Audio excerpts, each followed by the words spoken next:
சொல்லு. சோனி பார்த்தீங்க அப்படின்னா அவன் பண்ணுற வேலை எல்லாமே கிருத்தனம் முடிச்ச வேலையாகவே இருக்கு. PlayStation 5க்கு பஞ்சாயத்து போயிட்டு இருக்கு. அதனால PS6க்கு ஆபத்துன்றாங்க. இந்த ஸ்பைடர்மேன் படத்தை விடுவான்னு பார்த்தா ட்ரெய்லர்லேயே படத்தை போட்டு காமிச்சு பல பேர் காடி அமுச்சு விட்டான். போங்கடா காடி பேத்தாங்கடா போங்கடா. ஏண்டா ஒன்னாவது ஒழுங்கா பண்ணிட்டாலும் அவனுக்கு பிரச்சனை. நான் கொஞ்சம் மென்டல். கேமர்ஸும் ஸ்பைடர்மேன் ஃபேன்ஸும் கேட்கவளோ இருக்கியா அந்த சோனி. எல்லா பக்கமும் அணை கட்டுறாங்களே. ஆக்சுவலி சோனி பண்ண வேலையால் PS6க்கு ஒரு சின்ன பிரச்சனை இருக்குது. சொல்லலாம் என்னென்ன ரீசெண்டாக சோனி என்ன வேலை பார்த்துட்டு இருக்கியான் அப்படின்றதெல்லாம் தெளிவாக சொல்கிறதா இந்த வீடியோ. போரா பேசவில் போயிடலாம். நான் கந்தசாமி, இந்த ஷோ கேஜெட் கந்தசாமி. சோனி பார்த்தீங்க அப்படின்னா சமீபகாலமாக அவங்க பண்ணுற வேலைகள் வந்து மோசமாக தான் இருக்குது. அதில் வந்து குறிப்பாக சொல்லலாம் அப்படின்னா மிகப்பெரிய பிரச்சனையானது எல்லாரும் வந்து பேசுறது எது அப்படின்னா ஃபிசிக்கல் காப்பி. ஃபிசிக்கல் காப்பி அப்படின்றது ஒரு கேமை நீங்கள் வந்து கையில் எடுத்து பார்த்து அதுக்குள்ளே சீடியை தொட்டு பார்த்து ஓகே என்கிட்ட கேம் இருக்குது பிரச்சனை இல்லை அப்படின்னு வச்சுக்கலாம். இப்போ டிஜிட்டலாக இருந்தீங்க அப்படின்னா அது பிசியாக இருந்தாலும் சரி, எக்ஸ்பாக்ஸாக இருந்தாலும் சரி, பிளேஸ்டோராக இருந்தாலும் சரி, டிஜிட்டலாக இருந்துச்சு அப்படின்னா ஒரு அக்கௌண்ட்டாக இருக்கும். அந்த அக்கௌண்ட்டை வந்து ஃப்ரெண்ட்ஸ்களை ஷேர் பண்ணுறது தலைவலி பிடிச்ச வேலை. கேம்னா ஒரே கேமோட போயிடும். இதுனா மொத்த அக்கௌண்ட்டே கொடுக்குற மாதிரி இருக்கும். இப்போ அதை வந்து ஷேர் பண்ணிக்கவே முடியாது. அது மட்டும் இல்லாமல் அவங்க கொடுக்கறது கேம் கிடையாது. நீங்கள் டிஸ்க் வாங்கினா அதுக்குள்ளே கேம் இருக்கும். ஆனால் நீங்கள் டிஜிட்டலாக பர்ச்சேஸ் பண்ணுறீங்க அப்படின்னா நீங்கள் வாங்குறது கேம் கிடையாது, நீங்கள் வாங்குறது லைசன்ஸ். அது நீங்கள் ஸ்டீமில் வாங்கினாலும் சரி, எப்படி வாங்கினாலும் சரி, நீங்கள் வாங்குறது லைசன்ஸ் தான். அந்த லைசன்ஸ் எப்போ வேணால் எக்ஸ்பைர் ஆகலாம், எப்போ வேணால் ஸ்டோர் விட்டு போகலாம், ஏன் அந்த ஸ்டோரே காணாமல் போகலாம். இது போல PS3 ஸ்டோர் தூக்க போகிறாங்க. பட் கேம் வாங்கினவங்களுக்கு அந்த கேம் ஷோகேஸ் காட்டும், வாங்காதவங்களுக்கு புதுசாக வாங்க முடியாது. ஆனால் ஃபிசிக்கல் காப்பி அப்படி இல்லை. எவனா ஒருத்தங்க வச்சிருப்பான், இங்கே மச்சான் இங்கே வச்சிருக்கா தாத்தா வச்சுருந்துடுறான், என்னென்ன சொல்கிறான் பாருங்க, தாத்தா அளவுக்கு இல்லை எங்கள் அண்ணன் வச்சுருந்துடுறான் அப்படின்ட்டு கூட வாங்கி போட்டு பார்த்து விளையாடிக்க முடியும், கேம் ப்ளே பண்ணிக்க முடியும். சிடி உடையாத வரைக்கும், சிடி ராட் ஆகாத வரைக்கும் அந்த சிடி அந்த கேம்ங்கிறது உங்களுக்கு தான். இப்போ இதுமாதிரி அவங்க ஸ்டாப் பண்ண போகிறாங்க 2028. நான் 2028 என்ன 2028 தானே இன்னும் இருக்கே அது வந்துச்சுன்னா அது கிடையாது. கணக்கு பார்த்தீங்கன்னா அவங்ககிட்ட 1.5 வருஷம் தான் இருக்குது. 26 பாதி முடிஞ்சு போச்சு, இன்னும் கொஞ்சம் தான் இருக்குது. 27 மட்டும்தான் கொடுப்பான். ஓகேவா, 27 கட் பண்ணி அவன் முடிஞ்சிடும். அது அவ்வளோதான், டைம் முடிஞ்சுது. வா ப்ரோ, நம்ம ஊர் தான் நெட்டு கிடையாது, அதனால வந்து சிடி வாங்கிலாம் வந்து வாங்கி போட்டு விளையாடுவாங்க. அமெரிக்காலாம் பிரச்சனை இல்லை ப்ரோ, அவங்க வந்து அப்படியே போட்டு அடிப்பாங்க. போனால் கிடையாது. நம்ம ஊரில் தான் அந்த ஷோகேஸ் பண்ணுற பழக்கம் இல்லை, வாங்கி அடுக்கி காட்டுற பழக்கம் இல்லை. அவங்க ஊரில் வாங்குவாங்க, வாங்கி வீட்டுக்கு வந்து அது வந்து நீங்கள் பார்க்கணுன்றதுக்காகவே வந்து ஷோகேஸ் பண்ணி அடுக்கி வச்சிருப்பாங்க. அது பார்க்க சூப்பராக இருக்கும். ஓகேவா, அப்படியே செவரு வசத்துக்கு ஷோகேஸ் பண்ணி ஃபுல்லாக சீடி அடிக்கிருப்பானுங்க. காவோடு கிடைக்க மாட்டானுங்க. கேம் சீடி கேம்குள்ள சீடி இருக்கா இல்லையா, உடஞ்சிருக்காங்களோ பார்க்க மாட்டானுங்க. கேம் வாங்கி அப்படியே அடிக்கி ஷோகேஸாக வச்சிருப்பாங்க, கடை கலெக்ட் பண்ணுறேன் அப்படின்ற பேரில். ஸோ வந்து அவங்களுக்குலாம் பிரச்சனையாக இருக்கும்போது பல பேர் குரல் கொடுத்தாங்க. பல பேர் நான் எத்தனை வருஷமாக கேம் கால் பண்ணுறது தெரியுமா, எத்தனை ஜென்ரேஷனா, அது கேம் கன்சோல் ஜென்ரேஷன் எத்தனை வருஷமாக யூஸ் பண்ண தெரியுமா அப்படின்னு பிரச்சனை பண்ணாங்க. எல்லாம் அவ்வளோ பண்ணியுமே சோனி காலோட போட்டுக்கல. இந்த அனௌன்ஸ்மெண்ட்டுக்கு அப்புறம் சோனி என்ன வாய் தரப்பான் அப்படின்னு வெயிட் பண்ணிட்டு இருந்தாங்க. அவன் கொடுத்த ஒரு அனௌன்ஸ்மெண்ட் என்ன பண்ணா, சிடி கொடுப்பான் கொண்டு வருவான்னு பார்த்தா புதுசாக ஜாஸ்தி கொடுக்குறேன் அப்படின்னு வீடியோ போட்டு வர காண்டிட்டான். அது பார்த்தீங்க அப்படின்னா GTA 6 ட்ரைலர் வியூஸோட அதிகமாக போயிருக்கு. அப்போ எத்தனை பேர் வெயிட் பண்ணிட்டு இருப்பாங்க பார்த்துங்க. பட் சோனி காதை வாங்கிக்கவே இல்லை. இது காரணம் என்ன அப்படின்னா 10th ஜென்ரேஷன் கேமிங் கன்சோல்ஸ் தான். PS5 வந்து 9th ஜென்ரேஷன். PS5 ஆகும் சரி, Xbox Series X ஆகும் சரி 9th ஜென்ரேஷன் தான். இப்போ வரப்போகிறது 10th ஜென்ரேஷன். இங்கே தான் ஒரு பெரிய பிரச்சனையே இருக்குது இவங்க பண்ணி வச்ச வேலையில். சில பேர் சொல்கிறாங்கன்னா சோனி வந்து போய் சொல்கிறாங்க 40 to 60% ஆகுது டிஸ்கில் வந்து சேல் ஆகிருக்கணும், இவங்க வந்து போய் சொல்கிறாங்க வேணும்ட்டே வந்து இது வந்து டிஜிட்டல் அதிகமாக சேல்ஸ் ஆகுது அப்படின்னு சில பேர் சொல்லுவாங்க.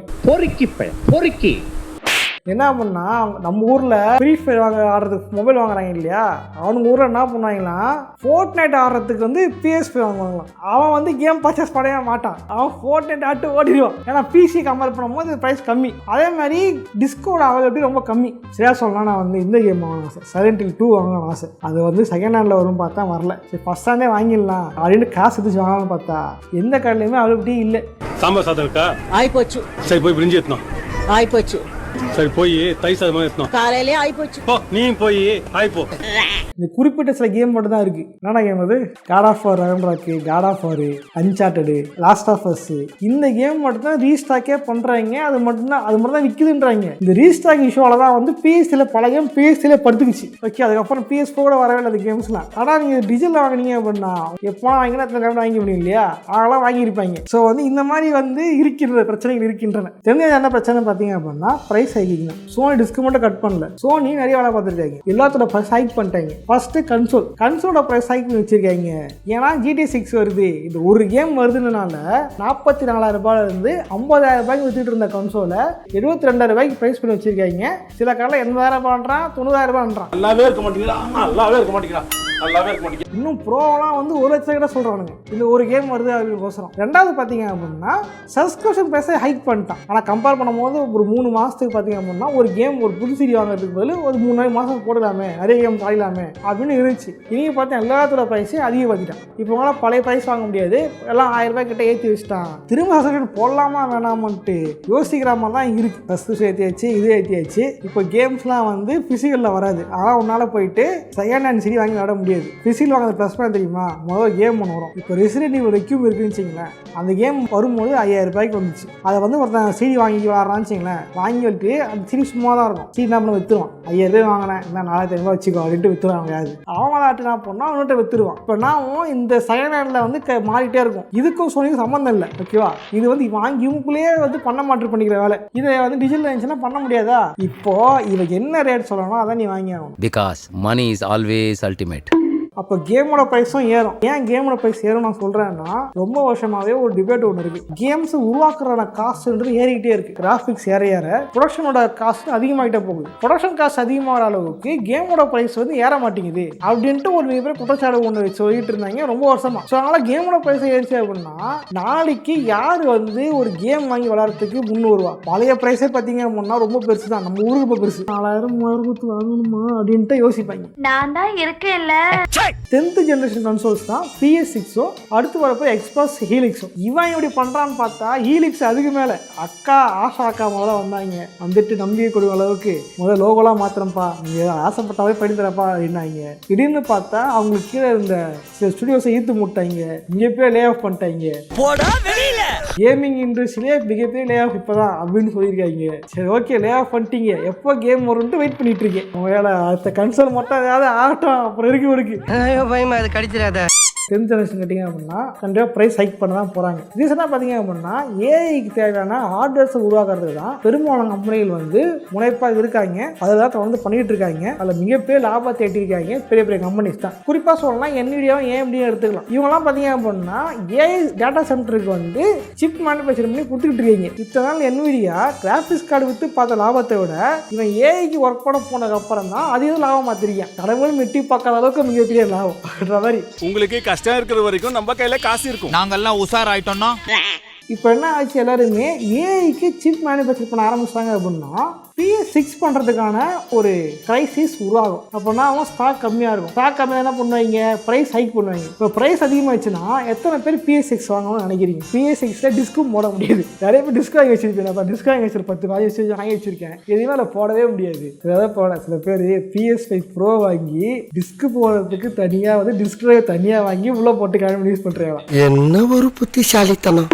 பெரும்பாலும் சொல்லப்பட என்ன பண்ணா அடுத்து வரக்கூடிய ஜென்ரேஷன் வந்து ஃபுல் அண்ட் ஃபுல் டிஜிட்டல் தான். டிஜிட்டல் தான் கேம் வாங்கணும், டிஜிட்டல் தான் கேம் விளையாடணும். ஆக்சுவலி என்னன்னு தெரியல, இதுக்கப்புறம் வர எல்லாமே you are not owning, you are just use பண்ணி தூக்கி கூட, அவ்வளோதான். நான் எதையும் ஓன் பண்ணாத, உனக்கு எதுவுமே கிடையாது. முதல்ல அடோப் பரேஸாக கொண்டு வந்தாங்க. அடோப் பரேஸ் தான் நீ CS6 இதெல்லாம் கோடு வாங்கி வச்சு யூஸ் பண்ணிருந்தாங்க. ஆனால் அவருக்கு இன்னைக்கு நீங்கள் போனீங்க அப்படின்னா பெரும்பாலான கடைகளில் CS6 இருக்கும். இல்லைன்னா சில கடைகள் இன்னும் பார்த்தீங்க அப்படின்னா இன்னும் 7% யூஸ் பண்ணிருப்பாங்க. ஏன்னா அதெல்லாம் நீங்கள் வந்து கோடு மட்டும் நீங்கள் பர்ச்சேஸ் பண்ணால் போதும். ஒன் டைம் பர்ச்சேஸ் பண்ணியிருப்பீங்க, அதை யூஸ் பண்ணிருக்கலாம். விரிசல் பற்றி பேசலை, ஓகேவா? விரிசல் பற்றி கேட்கக்கூடாது.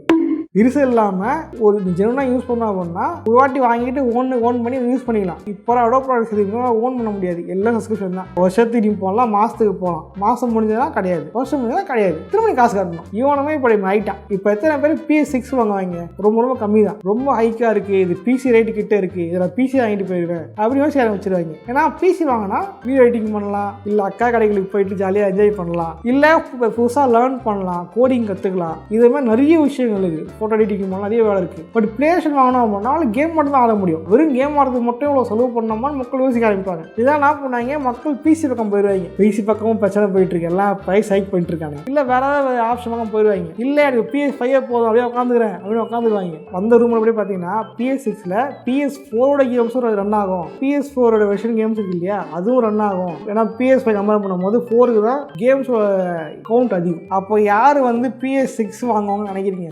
ரொம்ப கம்மி கம்மி. GTA 6 அனௌன்ஸ்மெண்ட் பண்ணி அது பூம் ஆகிற வரைக்குமே PS5 பெருசெல்லாம் யூனிட் சேல் கிடையாது. அமேசான்லயோ இல்லை ஃப்ளிப்கார்ட்லேயோ போடுவோம் ப்ரைஸ் தான் வந்திருக்கு அப்படின்ட்டு. டக்குன்னு மொத்தம் உருவாது கலையாயிரும் சோல் அவுட். முன்னமா அந்த மாதிரிலாம் இல்லாமல் தான் இருந்துச்சு. இப்போ தான் வந்து ப்ரைஸ் அதிகமாகி போய் இதாகி போயிடுச்சு. இப்போ டெவலப்பர் யோசிக்க ஆரம்பிப்பாங்க. டெவலப்பர்ஸ் என்ன பண்ணுவாங்க, PS6 இல்லாமா PS5 இல்லாமா அப்படின்னு யோசிப்பாங்க. PS6 வரும், ஆனால் சேல்ஸ் அதிகமாக PS5 வரும்போது எல்லாமே PS5 சப்போர்ட் பண்ணுறதா கொடுப்பாங்க. ஆனால் நான் பண்ணால் நம்ம PS5 எனக்கு போதும் உட்காந்துக்காங்க. PS6 வரது ரொம்ப கஷ்டம். இப்போ நான் பண்ணால் சேல்ஸ் அதிகம் ஆக மாட்டேங்குது. இதை வேலை பார்த்தோம் மறுபடியும் ப்ரைஸ் இது ஏற்றுற அப்படின்ற பேரில் அது ஜென்ரேஷன் என்ன ஆக போகுதுன்னு தெரியல. இதை பற்றி நினைக்கிறீங்க அப்படின்றத காமெண்ட்ஸை கமெண்ட் பண்ணுங்க. நானும் பற்றி தெரிஞ்சுக்கிறேன். PS6 யாரெல்லாம் வெயிட் பண்ணுறீங்கன்னு காமெண்ட்ஸை கமெண்ட் பண்ணுங்க.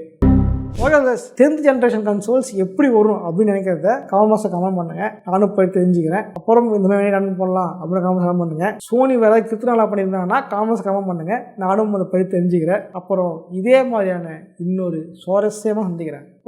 பாய்.